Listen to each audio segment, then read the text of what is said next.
Hello, কিরে ভাই, কই তুই? কতক্ষণ ধরে তোর বাসার নিচে দাঁড়ায় আছি। কে বলছেন? তোর নানা শালা, আজকে সানডে, ভুলে গেছিস? সানডেতে কি? আরে আজকে আমাদের গ্রামের বাড়ি যাওয়ার কথা, তোরা সাদে।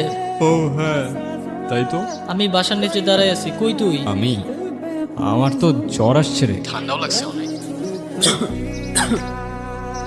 ভাই দেখ, এইবার প্ল্যানটা মাটি করিস না। আমি নিজেই 5 বছর পর গ্রামে যাচ্ছি, প্লিজ ভাই।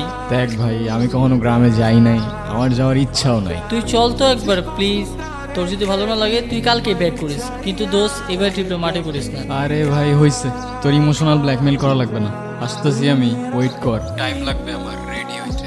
আচ্ছা আয় তাড়াতাড়ি, আসতেছে। আসতেছে। এতক্ষণ আসার সময় হলো তোর না? চল এখন। সারা জীবন তো কম্পিউটার স্ক্রিনেই পার করলাম, চলো এবার তোমার আসল জীবন দেখাই। ওই নাকি আমার আসল জীবন দেখাবে, ভাই রে ভাই।